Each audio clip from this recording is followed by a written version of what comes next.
warahmatullahi wabarakatuh. Innal hamdalillah wassalatu wassalamu ala Rasulillah sayyidina Muhammad ibn Abdullah wa ala alihi wa sahbihi wa man tabi'a lahu wa walla. Qala subhanaka la ilma lana illa ma 'allamtana innaka antal alimul hakim. Rabbi shrah li sadri wa yassir li amri wahlul 'uqdatam min lisani yafqahu qawli. Asyhadu an la ilaha illallah wa asyhadu anna Muhammadar Rasulullah. Allahumma shalli wa sallim ala sayyidina Maulana Muhammad wa ala ali sayyidina Muhammad al-Fatihi lima ughliq al-khatimi lima sabaq nasiril haqqi bil haqqi wal hadi ila siratikal mustaqim wa ala alihi wa sahbihi حق قدره ومقداره العظيم. الفاتحة إلى حضرة حبيبنا ونبينا وشافعنا وقرة العينين ومولانا محمد صلى الله عليه وعلى آله وأصحابه وأزواجه وذريته أجمعين ثم إلى خصوصا بالخصوص صاحب المعلم صاحب العباد العالم الألامة الشيخ محمد بن عمر النووي البنتني أن الله يعلي درجات في الجنة بركاتهم وأسرارهم وأنوارهم وعلومهم في الدين والدنيا والآخرة بسر لهم الفاتحة. أعوذ بالله من الشيطان الرجيم. بسم الله الرحمن الرحيم.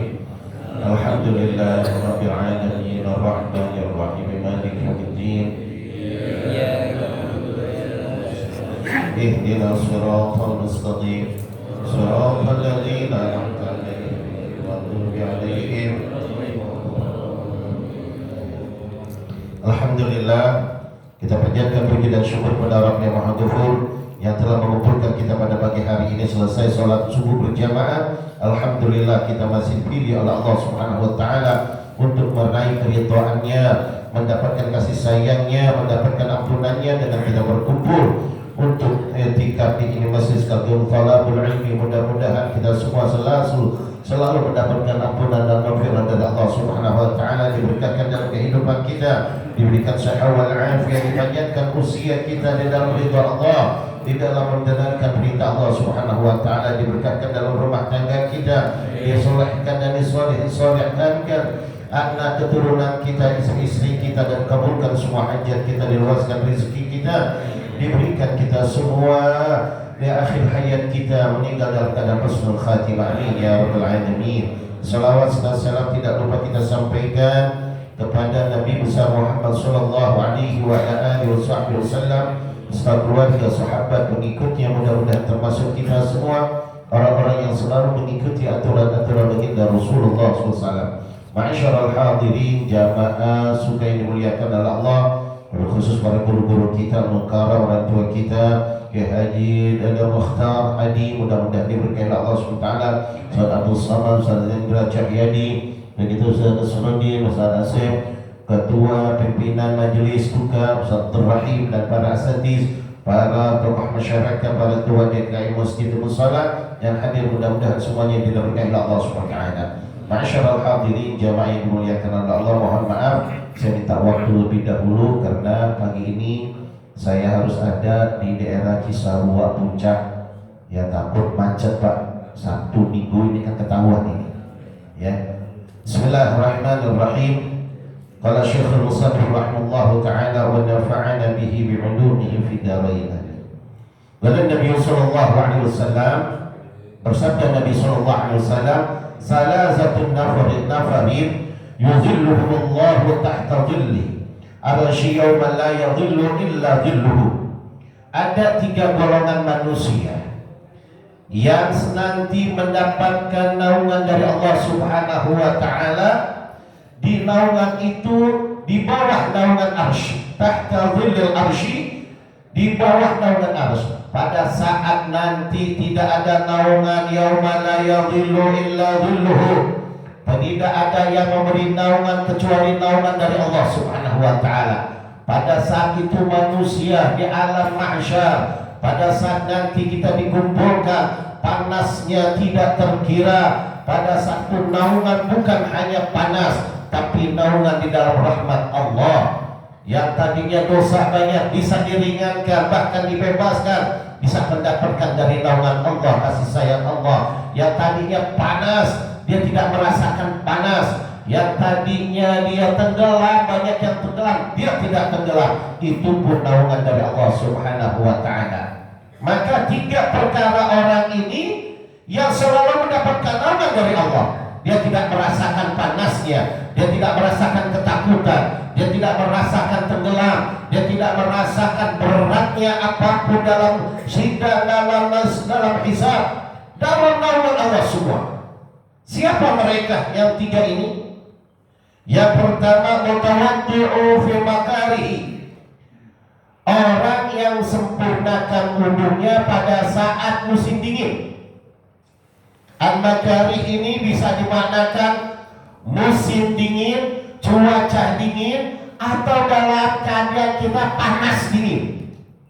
Dalam keadaan meriang. Kira-kira kalau Bapak lagi meriang, kira-kira kita wudunya cepat apa lama?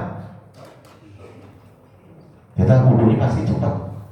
Orang yang selalu mendapatkan naungan dari Allah Subhanahu wa ta'ala, ya, selalu dapat naungan dari Allah Subhanahu wa ta'ala, itu orang yang mensempurnakan wudu dalam keadaan waktu dingin, lagi musim dingin.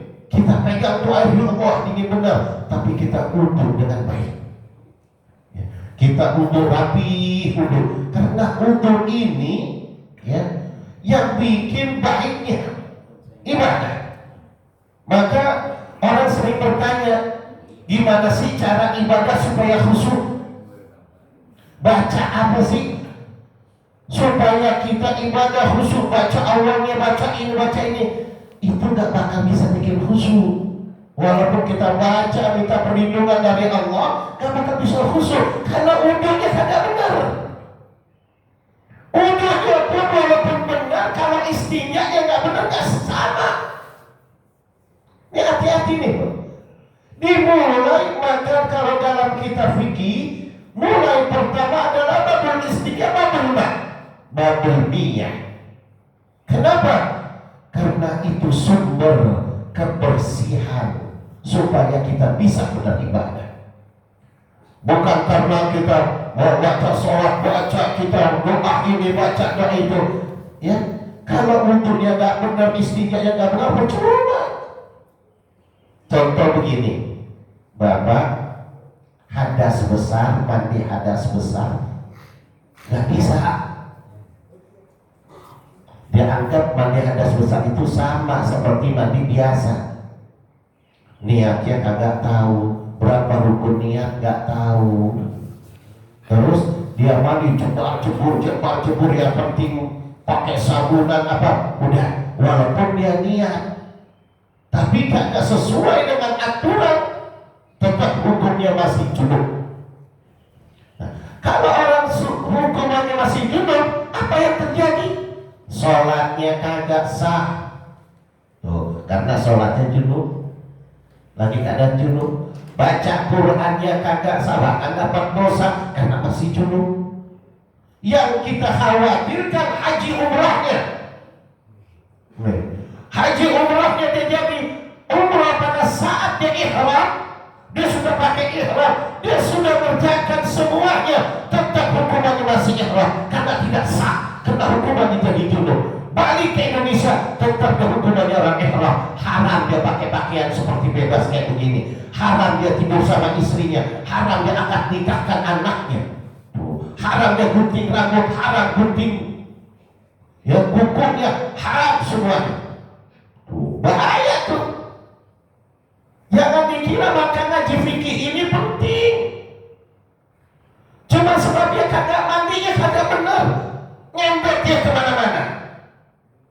Bayangin ya, kalau kita pikir nih kita gimana mandi hadas besar, kita harus tahu dulu air dibagi berapa, mana air yang tahir mutahhir, mana air mutahhir ghair mutahhir, mana air yang mustakmal, mana air yang ketibanan mustakmal, mana air yang najis ala, mana air yang bukan najis, mana air yang musyabbas. Kita harus tahu, belajar fikihnya di situ.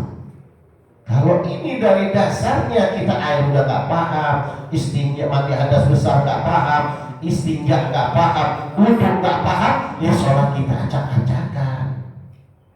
Makanya orang-orang dulu itu wudhu, ya, wudhu benar, istinja benar, diajarin bab airnya benar. Maka saya dulu ingat kalau orang-orang dulu saya masih kecil kalau lagi ngaji, itu setiap masjid nggak pakai kayak kita keran, oblakan, oblak gede benar, kita orang duduk kita meloncat masih kecil. Kayaknya begitu. Kenapa yakin dia mengambil ini takut nanti jadi mustaqil. Di airnya lebih daripada 2 bulan. Wudhunya juga nongkrong begitu. Masya Allah, luar biasa. Nah, orang yang mendapat naungan dari Allah Subhanahu wa Ta'ala adalah orang yang wudhunya dia perhatikan pada saat cuaca dingin atau dalam keadaan dia kurang sehat, tapi wudhunya baik, wudhunya biar benar, tangannya udah dia ke kumur, habis ke kumur dia udah ini baru cuci muka. Niatnya di mana? Niat di mana? Niat di hati. Masa niat di muka? Nah, niatnya pada saat niat di hati dibarenkan pada saat membasuh awalul juz'in, yaitu muqtarinan bi fi'li. Pada saat kita di muka baru niat. Niatnya di hati dengan bahasa yang kita pahami. Aku niat untuk sholat. Nah, itu niat. Niat yang harus dibarenkan itu di awalul juz'in. Udah beres, wudhunya biar benar, ya. Jangan wudhu nyuci muka kayak nyuci muka coret-coret. Terus pakai baju, mentang-mentang bajunya nggak bisa sampai ke atas ini, cuma sampai sini, udah aja sampai di sini. Kan ada yang kayak begitu. Dia gulung nggak bisa, cuma sampai di sini doang, ya udah. Oh nggak boleh kan, wudhu tangan sampai sikut. Lebih afdalnya di atas sikut supaya kita nggak ragu-ragu. Harus wudhunya biar benar, tartil wudhunya rapi, ya. Jangan sampai kita wudhu sembarangan. Gimana mau sah sholat? Tuh kayak begitu. Itu yang pertama. Yang kedua, wal mashi ila masajidi fi zulami. Yang kedua, dia berjalan ke masjid untuk ibadah pada saat gelap gulita. Zaman dulu nggak ada listrik. Kalau sekarang sih udah listrik banyak, ke masjid udah terang semua.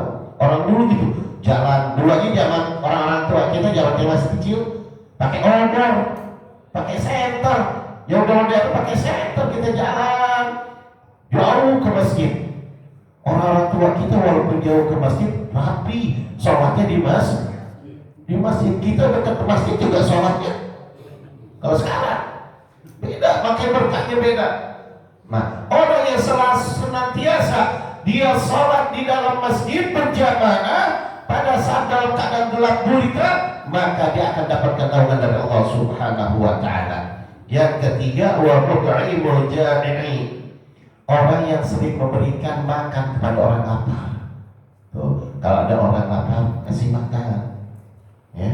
Jangan kita orang lapar didiemin, ya. Pikirin kita makan, tetangga dia makan enggak, gitu. Pikir, kalau bisa bikin kita kalau lagi punya rezeki, panggil tetangga walaupun gak ada acara, yuk makan bareng yuk, makan bareng. Bikin nasi gak banyak, panggil teman-teman, kalau ingin kasih makan, ayo kita makan. Maka orang itu akan mendapatkan naungan dari Allah Subhanahu wa Ta'ala. Kini Ibrahim alaihi salatu wassalam ada bertanya kepada Nabi Allah Ibrahim alaihi salatu wassalam, ya, li ayyi syai'in ittakhadaka Allahu khalila. Nabi Ibrahim pernah ditanya, ya Nabi Ibrahim, apa sebabnya Allah menjadikan engkau kekasih Allah? Ya, apa yang menyebabkan engkau dijadikan kekasih Allah Subhanahu wa Ta'ala? Pasti nggak mungkin Allah mengangkat Nabi Allah Ibrahim menjadi kekasih Allah kalau tidak ada sebab. Tidak mungkin, pasti ada sebabnya. Maka Nabi Allah Ibrahim berkata, qala bi thalathati asya, aku mendapatkan menjadi gelar, diberikan menjadi gelar kekasih Allah karena ada 3 perkara. Yang pertama, ikhtartu amrullah ta'ala ala amri ghairi. Yang pertama, aku selalu memilih hukum-hukum Allah daripada hukum-hukum yang lain. Aku utamakan perintah Allah dari perintah yang lain. Aku utamakan hukum-hukum yang telah ditetapkan oleh Allah daripada hukum-hukum yang telah ditetapkan oleh manusia. Andai kata ada ini hukum Allah, ini undang-undang manusia, undang-undang pemerintah, tetap undang-undang Allah lebih diutamakan daripada undang-undang manusia.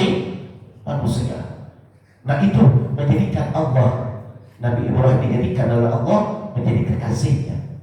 Kenapa? Karena kalau undang-undang Allah udah jelas akan mulia, akan hidup bahagia.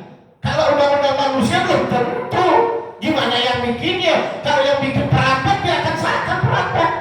Kalau yang bikinnya orang yang tukang berzina, dia akan legalkan perzinahan. Kalau yang bikinnya LGBT, dia akan gunakan undang-undang itu mensahkan LGBT. Tapi kalau hukum Allah diutamakan, maka dia akan selalu mendapatkan keutamaan.